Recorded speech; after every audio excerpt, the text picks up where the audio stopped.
তোমার বুঝা করছো এটা হচ্ছে আমার পুরা জমিনের একটা মাঠ, ঠিক আছে?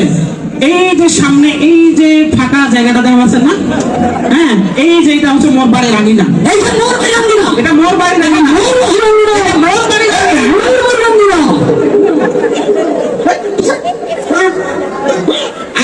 বুঝাই দিচ্ছিল বিষয়টা।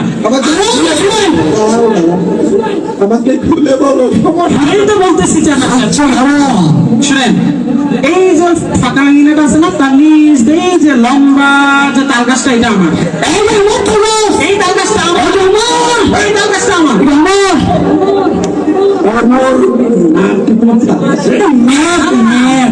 শুনেন, আমরা তো বিষয়টা বুঝাই দিচ্ছি, বিষয়টা বুঝতে হবে না, কিভাবে আপনি সমাধান দেবেন?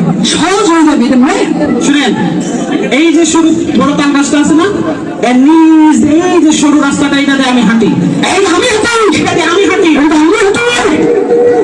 আর সবচেয়ে বড় কথা হল কি, এই রাস্তাটার যে এই যে এটা লেফটে, এটা আমি হাঁটু, এখানে আমি হাঁটু,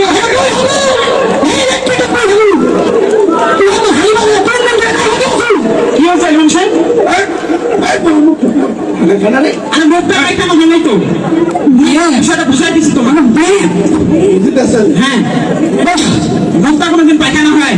এরপরে আছে কি, এই যে আপনি এখন জমি দেখাচ্ছেন না, এই জমি খান মোর, এই জমি খান তোমাদের সমস্যাটা কি? সমস্যার কথা তো বলতেছি আপনাকে, আপনি তো এত উত্তেজিত হচ্ছেন কেন? বসেন। শুনেন, এই যে এটা আছে না, এই জমিটা, তার সোজা নিচ দিয়ে যে ধানি জমিটা আছে, যে এই ধানি জমিটা আমার, এই জমিটা আমার। সমস্যাটা কি? সমস্যার কথাটা খুলে বলতেছি আপনাকে, আপনি কেন উত্তেজিত হচ্ছেন? শুনেন, আপনি বিষয়টা বুঝেন, এই ধানি জমিটার নিচে যে এই যে বড় পুকুরটা আছে না, এই পুকুরে আমি মাছ ছাড়ছি, এই পুকুরে আমি মাছ ছাড়ছি, এই পুকুরে আমি মাছ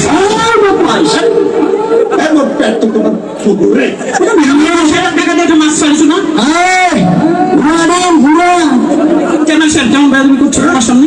এরপর হচ্ছে কি, এই যে আম গাছটা, আম গাছটা, এই আম গাছটা আমার নাগরা, এই গাছটা মনে হবে, এই আম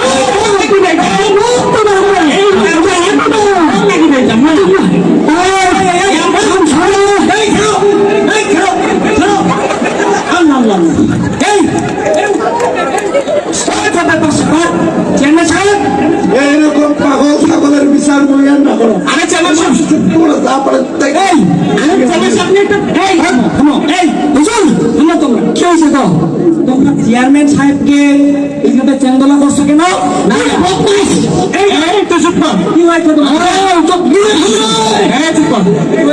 চেয়ারম্যান সাহেবকে আমরা নিয়ে আসছি যে এই দুই ভাইয়ের জমি নিয়ে দ্বন্দ্ব আছে, দ্বন্দ্বটা সমাধান করার জন্য। এই জন্য বুঝাই দিচ্ছি না তোমাদের এই পূর্বপাড়া জমিটা নিয়ে সবার জমি নিয়ে শুনছি শোনো আরে তোর উপর প্রমাণ হবে। একটু থামো, তোমরা থামো, আমি বলি কথা হলো কি উত্তেজিত হয়ে কোনো কিছু সমাধান হয় না। আচ্ছা হয় রাগের সময় শয়তান মানুষকে বেশি প্রয়োজনা দেয়, রাগ করে ঝগড়াঝাটি করে কোনো কিছু সমাধান হয় না। তোমরা দুই ভাই একই মায়ের পেটে সন্তান, তোমরা কেন ঝগড়া করবে? এইসব জমি জমা নিয়ে, এইসব বাড়িঘর নিয়ে, এইসব পুকুর নিয়ে, এইসব তাল গাছ নিয়ে সামান্য বিষয় নিয়ে ঝগড়া করে তোমরা তোমাদের আখিরাতকে কেন নষ্ট করছো? আখিরাত নষ্ট মানে আখিরাত নষ্ট হয়ে যাবে। শোনো, তোমরা যদি এই মুহূর্তে এখানে মারা যাও, তোমাদের কি এই সম্পদ থাকবে? তোমাদের সাথে যাবে না? যাবে না। তোমাদের পুকুর আর পুকুরের মাছ কোথায় যাবে বলো? সব থাকে যাবে। তাই আমি তোমাদের বলবো, তোমরা ভাই ভাই মারামারি করো না, মিলেমিশে থাকো। না ভাইয়া, হ্যাঁ মিলেমিশে।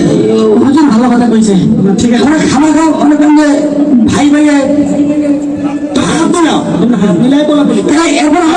ভাগ করে না, আবার করে একই পারি না। ঠিক আছে আমরা একসাথে থাকলে কিন্তু মানুষ আমার ওখানে জমি নিয়ে কেস করবো, 2 লাখ টাকা চলে যায়, তোর 2 লাখ টাকা চলে গেল, আমরা মিলেমিশে থাকবো। আচ্ছা আমরা ঝগড়া করবো না, ঠিক আছে। চল চল, ভালো করে সমাধান দিচ্ছেন, ধন্যবাদ। আচ্ছা